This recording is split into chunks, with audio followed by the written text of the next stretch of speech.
ಕನ್ನಡ ನಾಡಿನ ರನ್ನದರತು ನಾ ಕೇಳೋ ಕಥೆಯನ್ನ, ನಾ ಹೇಳೋ ಕಥೆಯನ್ನ. ಹೆಮ್ಮೆಯ ಪಡೆದ ಹೊಯ್ಸಳ ವಂಶ ಹುಟ್ಟಿದ ಕಥೆಯನ್ನ, ನಾಡನು ಕಟ್ಟಿದ ಕಥೆಯನ್ನ.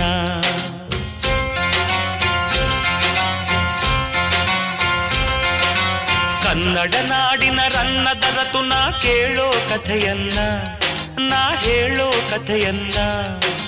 ಹೆಮ್ಮೆಯ ಪಡೆದ ಹೊಯ್ಸಳ ವಂಶ ಹುಟ್ಟಿದ ಕಥೆಯನ್ನ, ನಾಡನು ಕಟ್ಟಿದ ಕಥೆಯನ್ನ.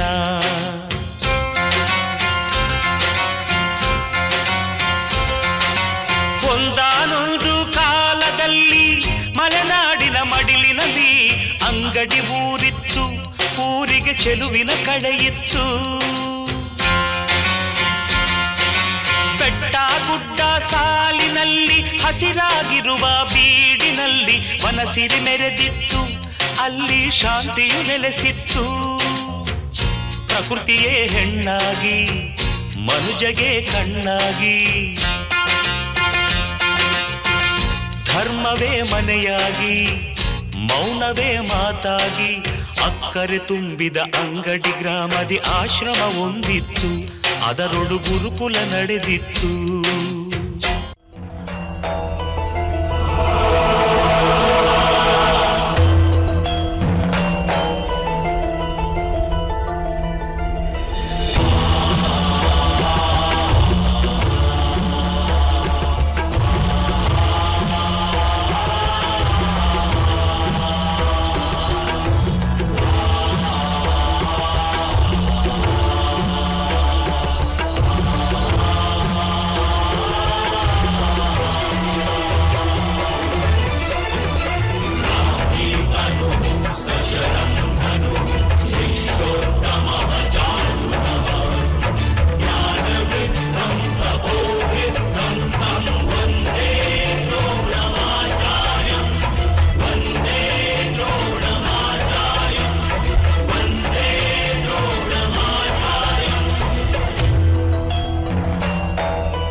ಕನ್ನಡ ನಾಡಿನ ರನ್ನದರತು ನಾ ಕೇಳೋ ಕಥೆಯನ್ನ, ನಾ ಹೇಳೋ ಕಥೆಯನ್ನ.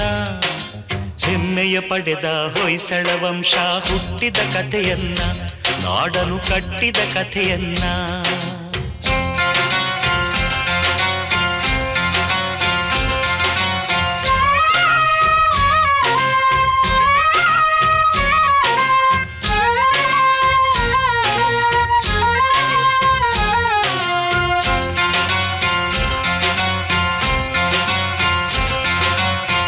ವೃಕ್ಷರಾಶಿ ನೆರಳಿನಲ್ಲಿ ಸುದತ್ತಾಚಾರ್ಯರ ಸನ್ನಿಧಿಯಲ್ಲಿ ಪ್ರವಚನ ಸಾಗಿತ್ತು, ಧರ್ಮದ ಪ್ರವಚನ ಸಾಗಿತ್ತು. ವಾಸಂತಿಕೆಯ ದೇಗುಲದಲ್ಲಿ ಶ್ರದ್ಧೆ ಭಕ್ತಿ ಸಂಗಮದಲ್ಲಿ ಪೂಜೆಯು ನಡೆದಿತ್ತು, ಸಳನ ಪೂಜೆಯು ನಡೆದಿತ್ತು. ಒಮ್ಮೆಗೆ ಅಬ್ಬರದ ಸದ್ದೊಂದು ಕೇಳಿಸಲು ಅಲ್ಲಿದ್ದ ಜನರೆಲ್ಲ ಅಲ್ಲೋಲ ಕಲ್ಲೋಲ.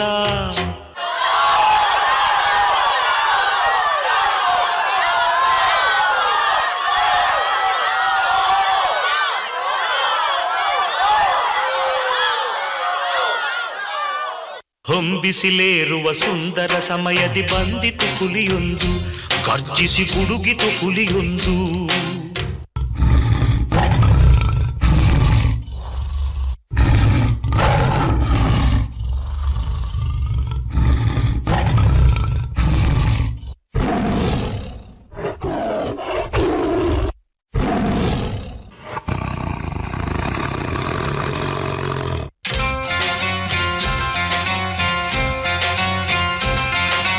ಕನ್ನಡ ನಾಡಿನ ರನ್ನದರತು ನಾ ಕೇಳೋ ಕಥೆಯನ್ನ, ನಾ ಹೇಳೋ ಕಥೆಯನ್ನ.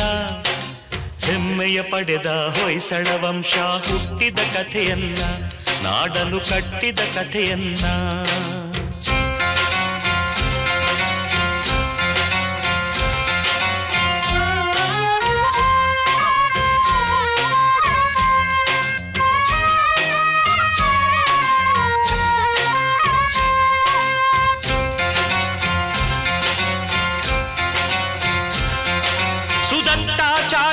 ಕಂಚಿನ ಕಂಠದಿ ಸಳನನು ಕೂಗಿ ಕರೆದರು ಆಗ ಆಜ್ಞೆಯು ಮೊಳಗಿತ್ತು, ಗುರುಗಳ ಆಜ್ಞೆಯೇ ಮೊಳಗಿತ್ತು. ವೀರಾವೇಶದ ಶೌರ್ಯದಲ್ಲಿ ಶಿಷ್ಯನು ಸೆಣಸಿದ ರೋಷದಲ್ಲಿ ಹುಲಿಯದು ಕೆರಳಿತ್ತು, ಹಸಿದಿಹ ಹುಲಿಯದು ಕೆರಳಿತ್ತು. ಹೊಯ್ ಸಳ ಹೊಯ್ ಸಳ ಸಳ ಸಳ.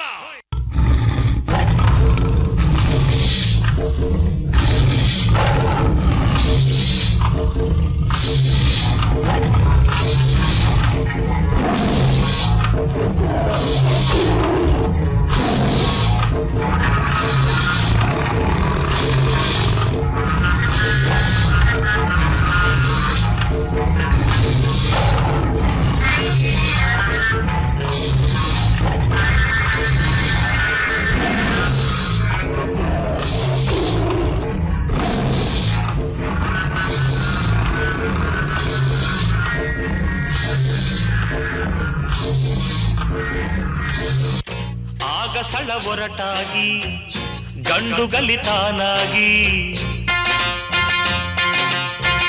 ಧೈರ್ಯದಿ ಹೋರಾಡಿ ಗೆದ್ದನು ಮುಂದಾಗಿ. ಊರಿನ ವೀರನ ಮೆಚ್ಚುತ ಜನತೆಯು ಸಳನನು ಹರಸಿತ್ತು, ಕೆಚ್ಚದೆ ಸಳನನು ಹರಸಿತ್ತು.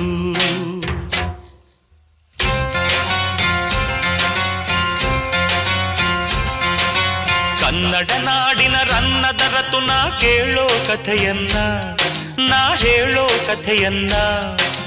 ಹೆಮ್ಮೆಯ ಪಡೆದ ಹೊಯ್ಸಳ ವಂಶ ಹುಟ್ಟಿದ ಕಥೆಯನ್ನ, ನಾಡನು ಕಟ್ಟಿದ ಕಥೆಯನ್ನ.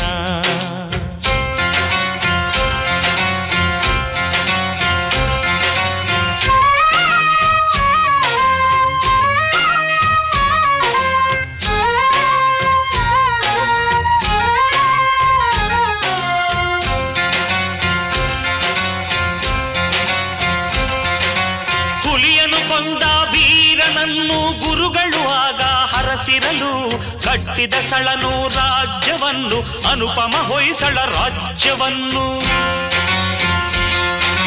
ಹುಲಿಯನ್ನು ಕೊಲ್ಲುವ ಲಾಂಛನ ಹಿಡಿದು ಗದ್ದುಗೆ ಏರಿ ಆಳ್ವಿಕೆ ಮೆರೆದು ಚರಿತ್ರೆ ಮೊದಲಾಯ್ತು, ಹೊಯ್ಸಳ ಚರಿತ್ರೆ ಮೊದಲಾಯ್ತು. ಸಾಹಿತ್ಯ ತೇರಾಗಿ ಶಿಲ್ಪಕಲೆ ನೂರಾಗಿ, ಸಂಗೀತ ಹೊನಲಾಗಿ ಸಂಸ್ಕೃತಿ ತೌರಾಗಿ, ವೈಭವ ಸಾರುವ ಹೊಯ್ಸಳ ವಂಶ ನಾಡನು ಬೆಳಗಿತ್ತು, ಕನ್ನಡ ನಾಡನು ಬೆಳಗಿತ್ತು.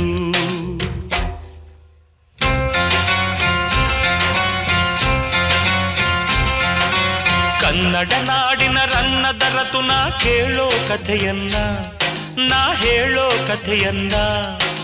ಹೆಮ್ಮೆಯ ಪಡೆದ ಹೊಯ್ಸಳ ವಂಶ ಹುಟ್ಟಿದ ಕಥೆಯನ್ನ, ನಾಡನು ಕಟ್ಟಿದ ಕಥೆಯನ್ನ.